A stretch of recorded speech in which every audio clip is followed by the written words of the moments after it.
Again, I said my name's Megan Frutel. Susie's on vacation, so bear with me today. It's my first time running this one, but I've joined in a few, so I've met most of you guys in the past on previous forums, so I'm happy to be a part of the Noble community. I just wanted to go through just a couple housekeeping for those of you if you haven't joined before. So we do ask that you keep your video on. That way, you know, you can be more engaged in conversation. Oh, here comes Jeff Elder, yay. So we are going to be recording the presentation in AHAs only. So don't worry, in the breakout sessions is not recorded for confidentiality. So feel free to be as open as possible. In those breakout sessions, we're going to ask that you know your purpose, cause, and passion, and be thinking of an issue you want to discuss with the group so that they can provide feedback. It's just an open forum to discuss. We want to make sure that we are committed to that start and end time. So I'll be kind of facilitating the time and everything as well. So we've got on the agenda today, our Noble presenter, which I'll have Chaz introduce here in a moment. We're going to have about a 20-minute presentation from him. And then at about 12 o'clock, we're going to go into our breakout sessions. Those are going to last about 45 minutes. And then we're going to conclude. I'll bring you guys all back in and we're going to go through any AHAs from Todd's presentation or from your breakout groups. And then I will go through upcoming events with you guys as well. So without further ado, I am going to stop sharing my screen here and I'm going to have Chaz, my dad, introduce Todd and we'll get started. Great. Well, thank you so much, Megan. And yeah, missing Susie this week, but she's on vacation with family. So she'll be back for our next events that'll be coming up in August, but she wanted me to say hi to everybody as she's traveling. And Jeff, nice to see you. Didn't get a chance to say hi to you when you joined in, and I think I got a chance to say hi to everybody else. But great to see everybody. The weather has just been kind of crazy. I don't know where all of you might be, but boy, we had a nasty storm last night and shut off some power for about an hour and a half. But I do like the rain coming down in late July. Boy, I'll tell you, my lawn is loving that. But it's great to see you all today, and we always appreciate you joining us at any of our Noble forums or certainly our Noble live events. And we'll be sharing what live events we've got coming up here toward the end. But wanted to introduce our guest speaker today. It's Todd Fichtenberg, and we're excited to have him on today because I think he's just got such a fantastic topic that people really just don't think much about. And he's with the law firm of TAF Legal, EAF Legal, and he's going to be talking today about the power of trademarks. And we oftentimes forget about that. And I know we've got a few people that are on today that are great about writing things, building websites, building digital images, and just do some wonderful, wonderful things that can end up on the internet, that can end up sending to people and those kind of things. And we need to protect those. But we often forget that that's something that we can do. So I had a wonderful conversation with Todd. Haven't known him that long. But it was a pleasure to meet him and excited to hear what he has to share today on this topic, which, you know, legal topics aren't that exciting. But I think today, regardless of whether Todd's an exciting presenter or not, which I think he is, but it's an important topic that we've got to watch and protect our business integrity and the great works that we do create. So Todd, thank you so much for joining us today, and look forward to hearing what you have to share with us. All right. Well, thank you so much for that kind introduction. I'm going to see if I share my screen correctly. All right. Looks good. Yeah. So as Chaz said, my name is Todd Fichtenberg. I actually have my own firm. I was so excited to hear about Noble that I said, hey, I would do a presentation for you. Because I'm kind of in the same boat as many of you. I in my 12th year as a lawyer, I worked for various different people, including Christians. It's always been small firms, one or two lawyers. And then I worked for a non-believer for about 3.5 years. And then one day she just said, today's your last day. So then I immediately had to decide, well, what am I going to do? So I started my own firm in February of 2022. And that is what brings me to be in the same place you are. So I'm a kind of a new entrepreneur. I'm excited about it because it's not something that I ever wanted, a position I wanted to be in. But it's awesome to be a group of believers who want to have businesses. And throughout the course of my career, I worked a lot on many areas of law. And so I went ahead and picked a area that I thought would be really interesting. I'm a very visual learner, as you'll see here in my presentation coming up.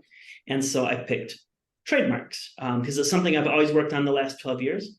And I'll tie this all back in together at the end, but I do put my money where my mouth is, and I have 3 pending applications, so trademark applications. As any lawyer, I do have to give a slight disclaimer that this is not meant to be legal advice. I don't create an attorney-client relationship, but feel free to call me or email me with any questions, and then we'll go from there. So can't have an attorney talk without a disclaimer. So one of the key things that I've learned as I'm on my own, as I talk to people about trademarks, is people often don't know the different types of intellectual property. And that's been something that's very important for me to learn, to hone in on what exactly is a trademark. So some of you might be wondering, what in the world is he talking about? But the main pieces of intellectual property are patent. That's your inventions. So if you created something that is like a machine or something, that'd be a patent. A copyright would be like a book, a play, a written work, art. Trademark is a source identifier, which we'll talk about that more in a minute. And then you have trade secrets, which are like your Coca-Cola, your KFC recipe, that type of stuff. But today we're going to hone in on trademarks. So what is a trademark? It identifies the source. And so you all business people, you either provide goods or services. So the trademark would identify the source of your goods or your services. So this right here, I mean, if I show you that symbol, I think everybody on here, if this was interactive, would say that's Nike. That's the Nike swoosh. And that's the power of what a source identifier is. If you buy a pair of shoes with that swoosh on it, you expect the quality and control and research and money that's behind that brand name. There are also services. So I provide services, legal services, but maybe a more famous service provider is FedEx, and they provide shipping services and things like that. So FedEx would be a registered trademark. I like to use them as an example because of the little the arrow between the E and X. Once you see it, you can never unsee it. So I'm sorry if I just ruined that for you, but that's something that's kind of, I think, neat about the way that they created their logo. There are certification marks, which probably at this point probably doesn't really apply to anybody here, but it's worth talking about. But like Good Housekeeping is an example, or if you ever look at like a cord on a lamp or something you bought, there's that UL. That just means that it's scientifically appropriate and works well. And then you have association groups, which a lot of people are surprised to learn that CPA is a registered trademark and realtor is a registered trademark. So technically, you're not allowed to use the term realtor unless you're part of the realtor group. So that's just an example. I'm going to go through and provide just hopefully not bore you, but provide a ton of tools for you.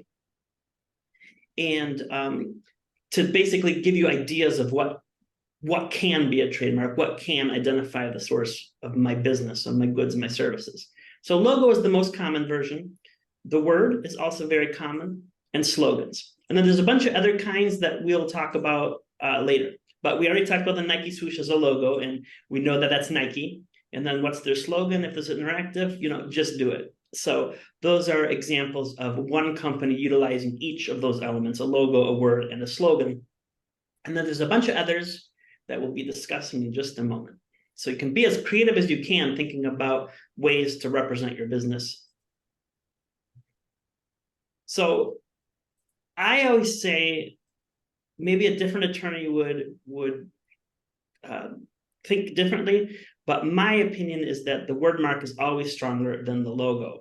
And I'll give an example of this, but the reason I bring that up is many times when I work with startups, they say, okay, I've got this name, this logo, I got 3 different logos, and I use this name and I use this slogan. And I usually, there's a cost issue, and well, how much do I want to spend on trademarks? Well, to begin with, the word is stronger. And I'll just use an example. Let's say you're using 4 or 5 different logos, or you're a big company like Taco Bell. Taco Bell has the trademark for the word Taco Bell. So each of these iterations, when they redid their logo, they would still have the Taco Bell protected, even though they're different color, different font, different type. So if you're still working out a logo, I would say that the word mark is stronger, that if you had to focus on just one thing to protect, get that brand name strong, because then you can kind of do whatever you want with the logo. It can be a different font, a different color. And then once you settle on what you want to use as a logo, and you do plan on using that for forever, then I usually recommend registering that as well. So here's some other types of trademarks, other types of source identifiers. So packaging is an example, product design, and store configuration. Now, a lot of these probably won't apply to you right now, but as you're thinking about how can I set myself apart in the market, these are things to think about. So crumble is an example. I don't know if anybody has had crumble cookies. I don't know what they put in those, but they're very addictive. If you ever come to any one of my events or presentations, I always have to cater crumble cookies. Actually, I have the M&M one this week. So that pink box, which I know that I'm small up here, but that pink box is actually a registered trademark to serve cookies in this pink box. So if I were to start a cookie company and call it Todd's Cookies, it'd be a pink box like this. Crumble would probably come after me and say, no, you're violating our trade dress. I'm a huge fan of the Jordan 4. So wearing a pair right now, I know you can't see them, but that is an example of a product configuration that actually is a registered trademark, that particular shoe design. And then store configuration may surprise you, but I know I gave it away, but if I had described a glass cube store that sells electronics, most of you would have said Apple. Or if you come here to Polaris, where my office is, and you walk down the hall and you see this place set up with a glass storefront, wooden tables down the center, and a wooden shelf on each side, in basically 4, I guess it'd be 3 aisles, that is actually a store configuration that Apple has as a registered trademark. So if I were to sell computers in that configuration, they would probably say, no, I don't think so. We have the registration for that. You can't use that. So with the Genius Bar in the back and all that kind of stuff. So I know I've teased about the cookies, but there is actually lawsuits going on in Utah right now with a company called Dirty Dough that Crumble has sued.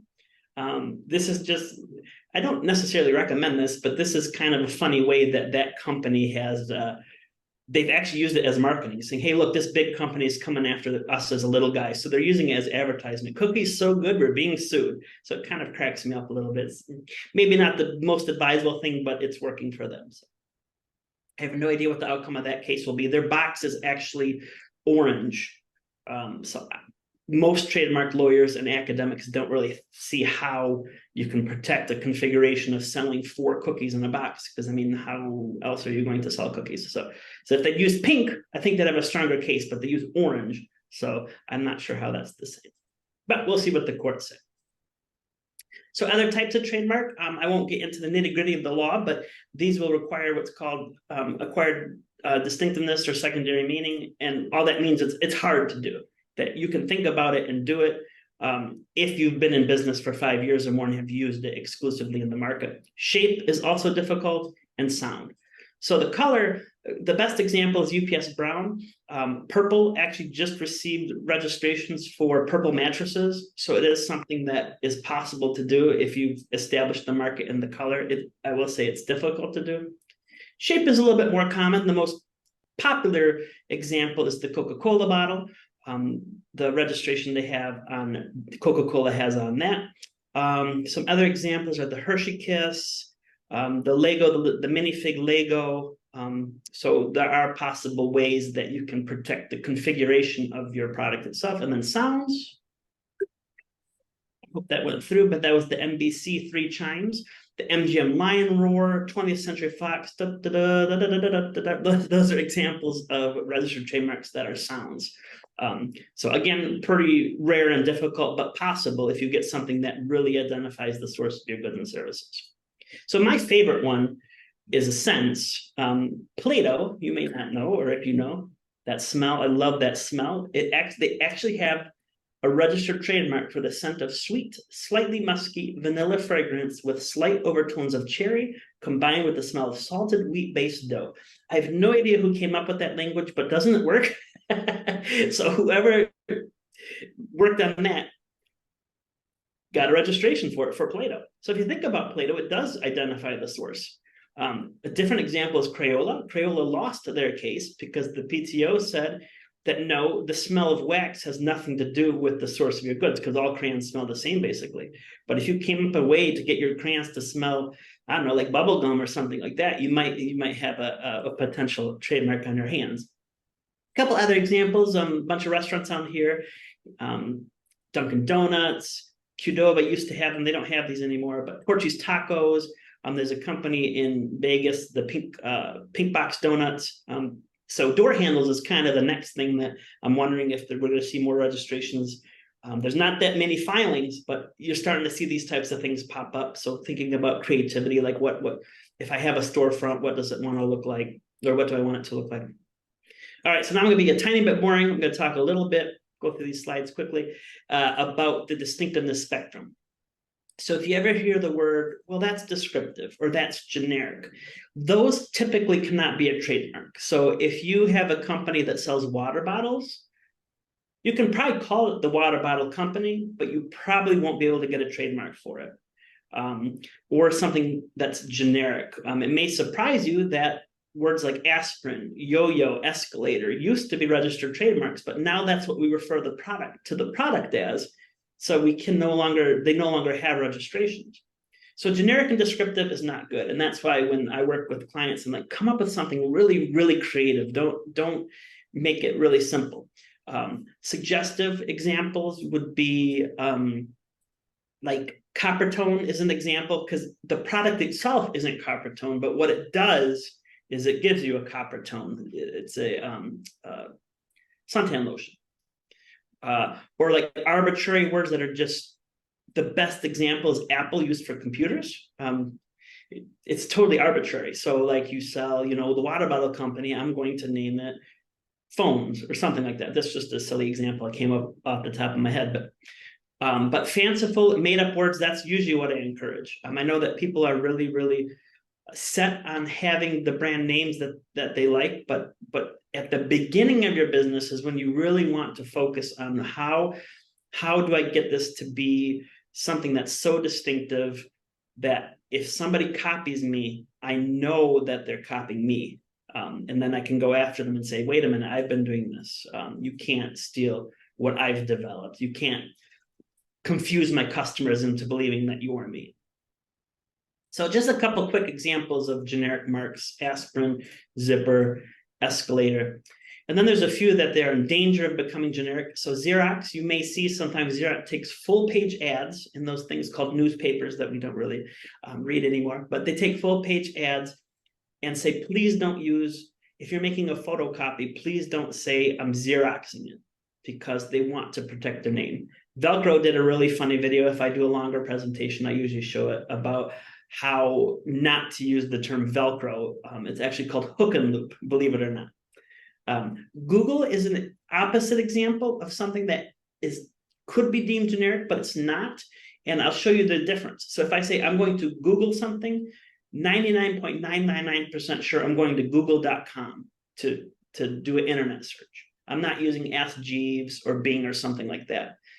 But for the generic ones like Xerox, if I say, I'm going to take a quick Xerox, it doesn't matter what brand I'm using. That's why Xerox wants so bad for you to not use their brand name. So an example coming up that you may have heard about in the news is that Taco Bell filed a cancellation of the term Taco Tuesday. They said it's become generic. In the 70s, there were two registered trademarks for Taco Tuesday. One was by Gregory Hotel in New Jersey. And then the company that owns Taco John's also filed a trademark application. They ended up entering into an agreement that they could both have a registered trademark, that Gregory Hotel had to stay in New Jersey, and that everybody else had to stay, he had to stay in New Jersey, and then Taco John's owned the rest. Well, Taco Tuesday said, or Taco Bell said, well, this should belong to everybody. So they kind of pressured both companies. Now, Taco John's just last week abandoned their trademark, meaning they agree, okay, it's generic. But the gentleman in New Jersey who still owns it has not abandoned his trademark. So this will be a fun fight. This is the classic big guy versus little guy, Goliath David's story. So we'll see what happens in New Jersey. But it's possible that New Jersey will be the only state where you can't use Taco Tuesday, and that it's generic in the rest of the country. But most legal experts and scholars think that Taco Tuesday is generic because we use it so frequently. You see it everywhere. And that's what happens when you don't police your marks. If you say, oh, this company, it's close, but whatever, I'm just going to let them do their thing. I'll do my thing. And then eventually they get really big. Well, then now you didn't enforce your registration. And so you might lose the name. So, all right, so is Band-Aid generic? I just checked this morning, and Band-Aid does still have a registration. Most people believe that Band-Aid is a generic term for a bandage, but it still has a registration from 1924 in the United States. So it has not been canceled yet, but we'll keep an eye on Band-Aid. So the two main things I look at if you come to me and I give you advice, and we'll skip through this kind of long legal language, but the two biggest things are, is it distinctive, meaning is it not descriptive, not generic, and then is there likelihood of confusion? So if you come to me and say, hey, I want to start a shoe company called Nike, N-I-K-Y, I'm going to say that's probably not going to fly.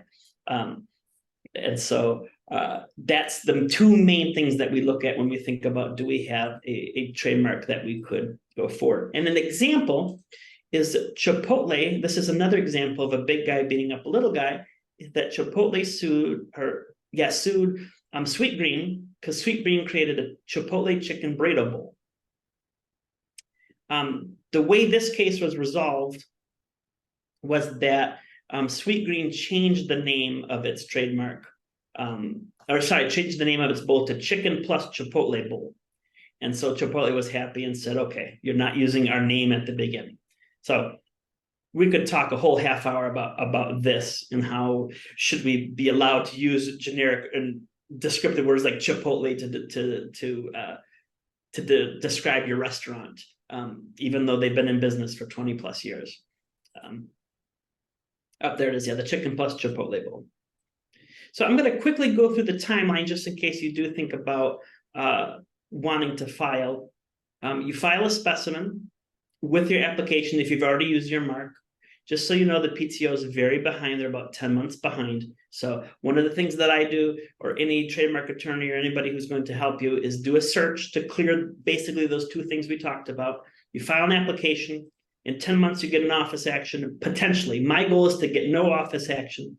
But if you get one, that means there's a reason they don't want to allow your mark to go forward. You have 3 months to respond to that.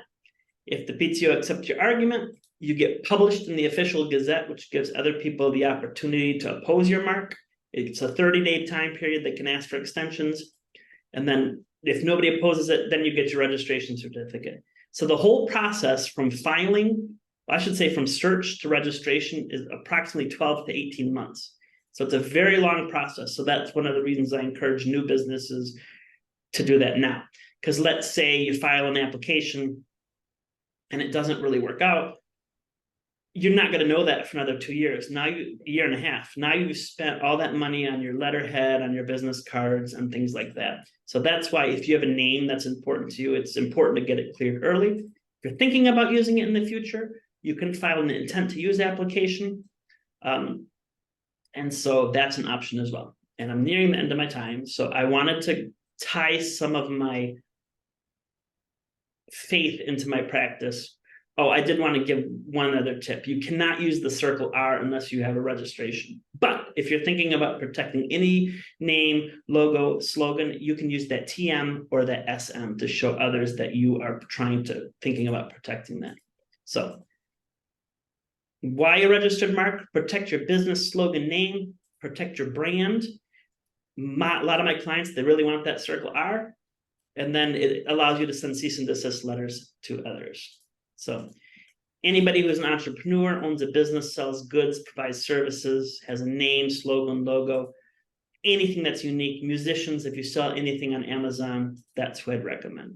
So I want to do just a quick couple minutes to tie my faith back in. So at the very beginning, I talked about being a Christian lawyer and starting a business.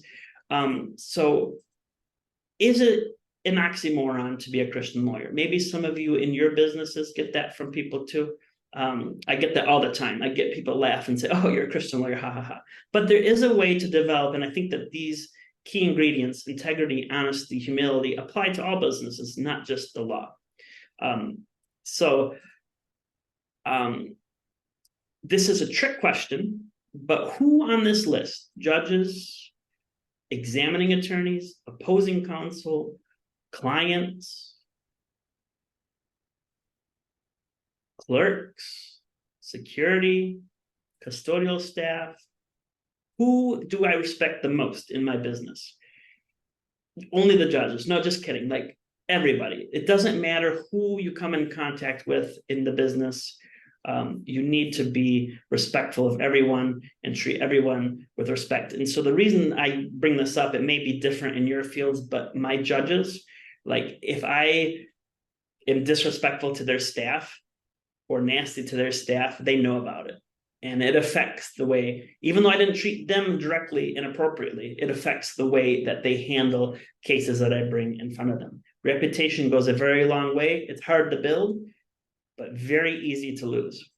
So that's Proverbs 22:1 as we build our business. This is something I think about every day, you know, being on my own. A good name is better than great wealth. Favor is better than silver or gold. So I think about this all the time. If you have a client or a customer that you think is sketchy, or this may not be what I want to do, or maybe they promote goods and services that I don't want to promote, then that's something to think about in terms of keeping a good name. And then this is a verse I've came across 3 times in the last month or 2. And so it's just encouraging to me. I hope it's encouraging to you. But we are created in Christ Jesus to do good works, not saved by our works, but God prepared us, created us to do a specific task, to do a specific, so the works that we show worship and glorify him. So anyways, I know I went a little over on my time. I timed it at 17 minutes, so I don't know how I went so over. But I hope you enjoyed that. You can write down my email address or my website. Trademarks are fun. It's a play on my initials, TAF. You know, feel free to ask me questions or contact me in any way there. So, thank you so much for allowing me to present. Yeah, thank you, Todd. We really appreciate it. And I'm going to allow anyone to come off mute if y'all have any questions. I'll leave it open for a minute if anyone wants to come on, and any comments or questions you have for Todd before we go to the breakouts. Jeff has a question. I have a lot of questions. But yeah, first of all, thanks for this presentation, because this is something that's been on my mind. I've listened to a few podcast episodes with trademark people on there, and sometimes they scare me, like, you better do this or you're going to lose everything. And, you know, you have that spectrum of things. But so I do a lot of, I'm a business coach. I work with Christian entrepreneurs, and I have a podcast, and I create digital products and memberships and things like that. So when it comes to those courses and products and memberships and with the names and all that, like, what's the balance between, like, I should probably protect this, or like, so one of the things that scared me was somebody said that, like, the name of my podcast is Business God's Way. And so somebody said that if somebody would trademark that, they could technically come and say, sorry, but that's already taken, so you need to take your podcast down. So what's the likelihood of that. And then with products, digital products and things like that, with names and all that, like what's the balance there between just put it out there, or maybe I should think about protecting this? That's a good question. No, those are all good questions. I think since you have a lot of specific questions, I'm happy to talk on a separate call. But broadly speaking, so this is why it's hard for me as a trademark lawyer to say. I say you should protect everything. Yeah, But I understand that there's like cost benefit analysis there too. So I think if there's a name, if that's the business name that you use for everything, then I think that's what you should protect. I don't want to use histrionics and say, oh, if you don't protect it, people will destroy your podcast. I kind of try to use it more as a positive as a reason instead of a scare tactic, and say, especially when I'm talking to believing clients, this is actually part of a much longer presentation, but two of the things to consider is not just could somebody else come in and force me to take it down, but could somebody else come in, take my goodwill, take the name that I've created, and now create content that's polar opposite of what we believe. And so now people think that this person is giving the content that they're expecting from me. And so that's another layer of why I think it's important even for Christians to develop their brands. I know when we get into the churches, it gets kind of difficult, because as a church, do you really want to send a cease and desist to another church and say, hey, you can't use that name, that's our name? That gets kind of rough there. But in terms of business, one of the reasons I use, if people feel squeamish about that, is thinking about what if somebody created content or sold something that you disagree with and people think it's coming from you. So that's true. United States is a first use in commerce jurisdiction. So even if somebody beats you to an application or files before you, if you can show that you used it first, you could still have priority, but that's much, much more expensive that way to fight them that way. If you get your application in and you get a registration, you have what the law calls a prima facie. It just means it's a presumed valid trademark. So that's why it's, even though your first use in commerce here, it's better to get it filed right away. Because if you don't get it filed and somebody beats you to the filing, even if you win, that's a much, much more long, drawn-out battle. So I hope that was somewhat helpful. I feel like I rambled on a little bit there. No, that was good. Yeah, I'll reach out to you because I have some other specific questions. Like I have a slogan now that I don't know if it would be too generic or specific, but yeah, I'll reach out because I'm at the place where I think I need to probably think about protecting some of this stuff. But thank you. Sure. Jeff, I agree with you. You've definitely got some great content that you have, and certainly Business God's Way and some other things are certainly things I think would be worthy to look at protecting. And I know there's some things with some of the others that I know well, and what product or service that you have that you might think about that as well. Todd, can you go a little bit more into there again? I think kind of the easy question is how do we go about properly then using TM or SM, and kind of what are those, and how do we properly use those kind of temporarily or as long as we can get away with it to protect something that we create? So how does that work? So the TM you could use if you assert a right, if you assert whether it's common law or that you are using it in commerce, even if you don't have a registration, you can always use the TM. The SM is for services. So like the podcast would be probably entertainment services is probably what that would be considered, or mine legal services. You can always use those even while your application is pending. The only one with a restriction is the circle R. You can only use the circle R if you have a registration. So don't use that if you haven't, and not a filing, not an application, but an actual registration certificate. But yeah, if you plan on protecting any of your names, slogans, logos, yeah, I would recommend. And this is something where I have not taken my own advice. I haven't used TM on any of the stuff so you don't have to. But I recommend my clients that they do. So this is where the doctor has not accepted his own advice in this example. Anybody else have any questions?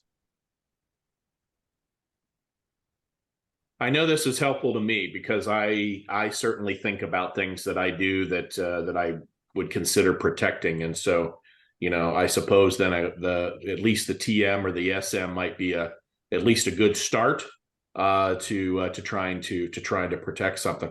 I think I know the answer to this question already, Todd, but just from a last standpoint, how long do these last? It sounds like, gosh, with some of these companies, it's been around. Their protection's been around forever, but how long can they last forever, unlike a patent? Yeah, that's a good question. So they do last forever, but you do have to file renewals. You have to file between the 5th and 6th year of your first application. You have to basically swear that you're still using it in commerce. And then it's a declaration, they call it. And then again, between the 9th and 10th year, and then every 10 years after that. So there is maintenance to be done. So you have to renew it every 10 years. But it could go on for forever. I mean, I've seen, I mentioned the Band-Aid one, 1924, but every once in a while I run into old trademarks that it was when it still was called the United States Patent Office. It didn't even have the word trademark in it yet. So those are kind of cool to come across sometimes. And how much does it cost? Just give us kind of an average. I mean, obviously there's filing fees and things like that, and certainly not holding you to any legal quotes or anything like that. But what's a typical, trademark filing cost? Sure. So just to talk about, I will tell you my fee. I charge $1,000 flat fee per trademark. That includes that letter. That includes the like my research to let you know if I think you should do it, and then the application. And then one area where my competitors don't offer is I offer a response to an office action. And the reason that I include that is because I want to show my clients that I'm doing all the work on the front end. I'm doing my best to make sure this is as clear as possible, so that if the PTO says no, that I'm going to make an effort to make the arguments that I discussed with you. So you can find, one thing I will say, I do recommend you actually hire a lawyer if you do go forward. You can find things online. I won't mention any of them for $99, but you get what you pay for. I have many people call me to fix the mistakes that were made by those companies because they don't do anything other than file. And so they're like, hey, I filed this application. What happened to it? I'm like, oh, well, that got abandoned like a year ago. Oh, well, I never knew. Nobody told me. And then there's people that charge much, much, much, much more. I can't compete with that. I don't plan on billing $600 an hour for big companies. And then there's filing fees. Now the filing fees can get a little bit crazy.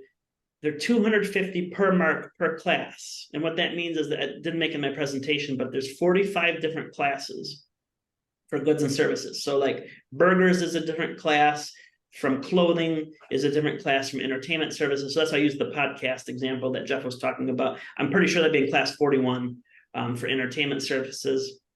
And so if you sell multiple goods and services, then you probably want to file in each class. Most of my clients are able to do just one class, but that's $250. And then your renewals, I think they're up to $400 per class for filing fees. And I don't charge much to do renewals because it's not a ton of work on my end.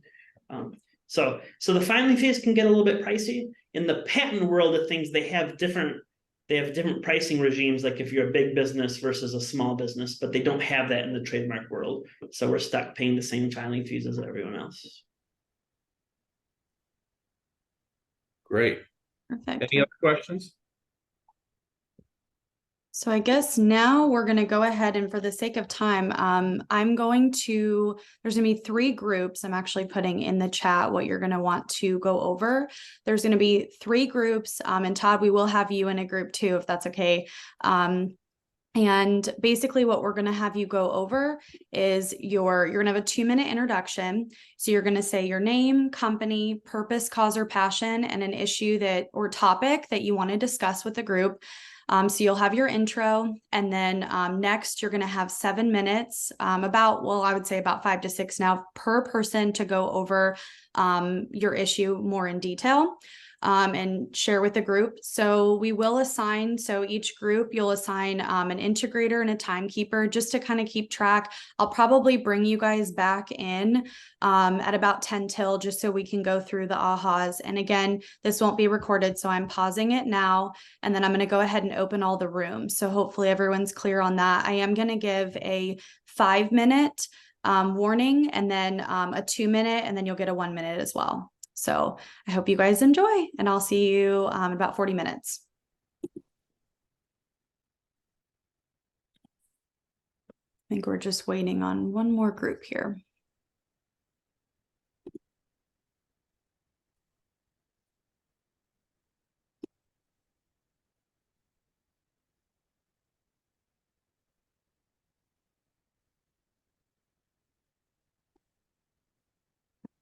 Share. There we go.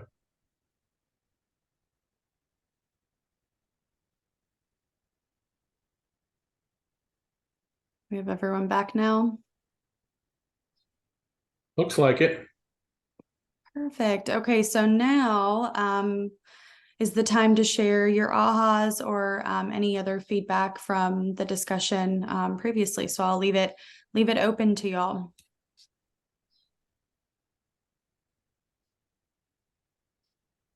Not everyone at once now. I'll share. I think I was with Chad's. We both had I think a similar aha from the information shared, because we kind of sometimes think the same way. Like if someone does use our material or things and it helps others and advances others, like that's not really a big deal, because we can only serve so many people through ourselves and our businesses. But the point that was made about what if somebody takes that name and does something much different, where that is counter to our beliefs and our ethics and things like that, that's a much different situation. So it kind of drove us both to think a little bit more about maybe we should, consider trademarks and copyrights and those kind of things for the things that we're doing, just to make sure that that doesn't happen, more so than preventing others from doing good work with our ideas. Mm-hmm. Yeah. Completely agree.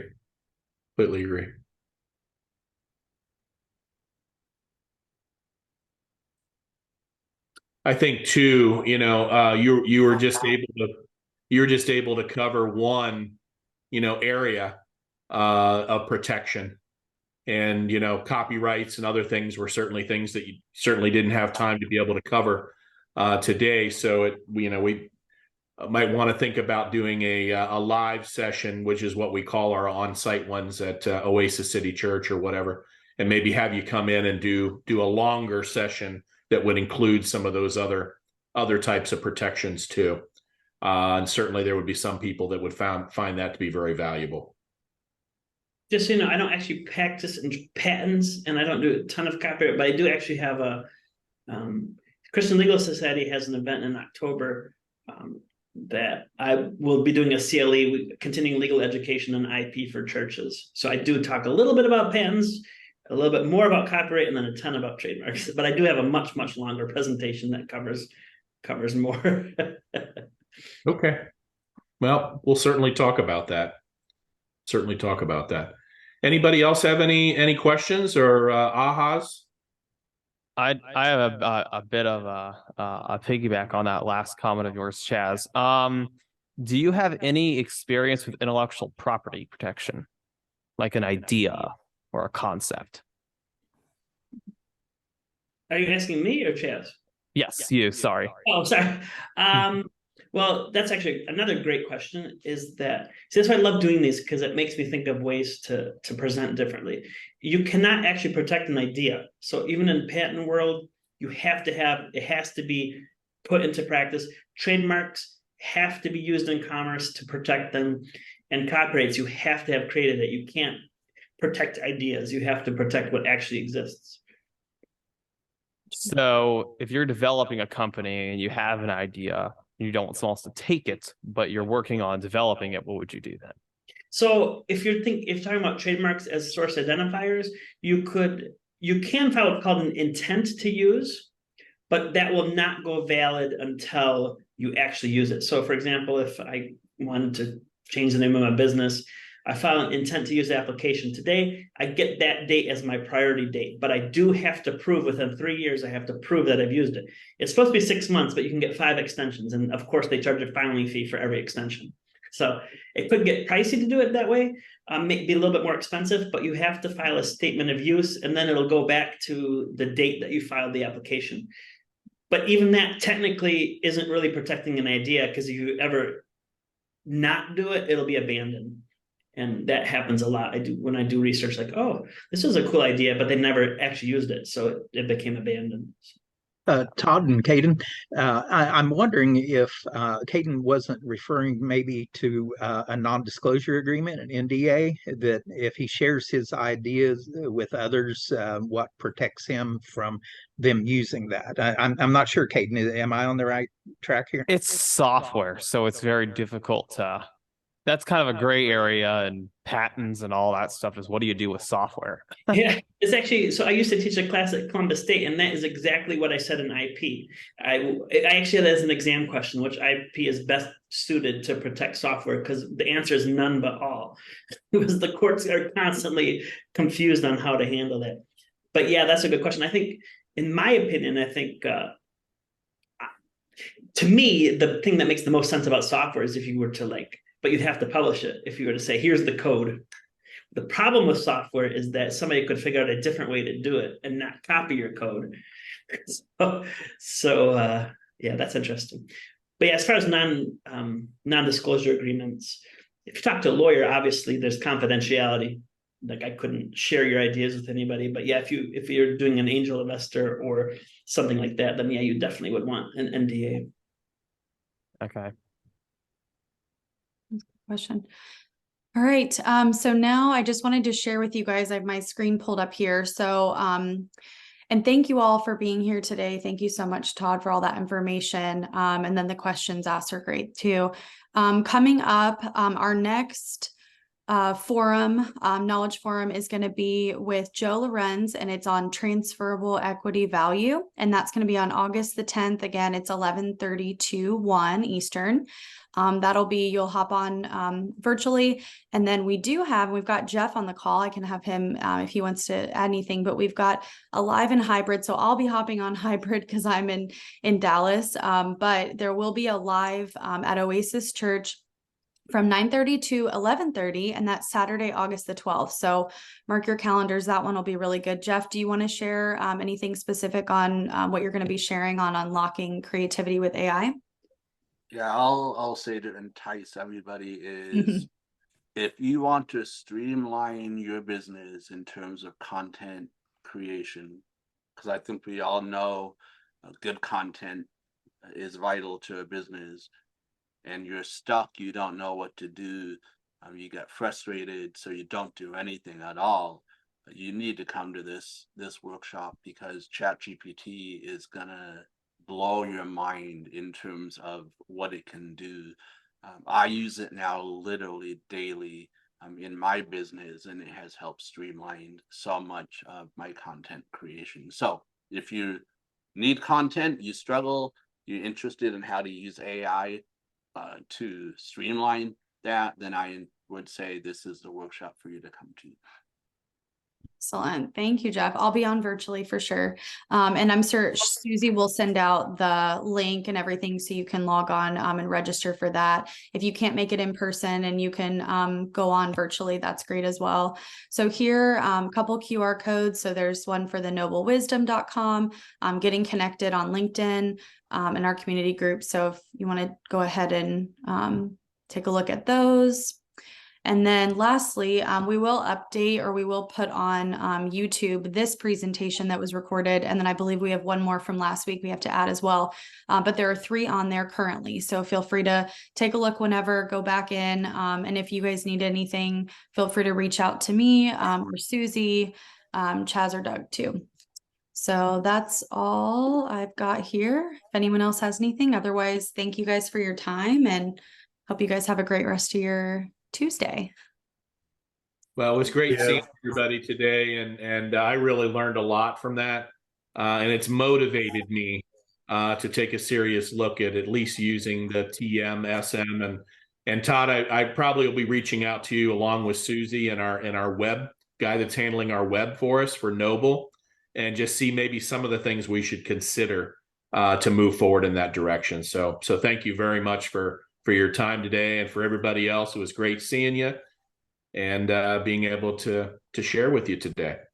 Sounds good. Thank you so much. Good information today. Good questions, interaction. Thank you. Bye. Thank you. Have a good day. Bye. Take care. Guys.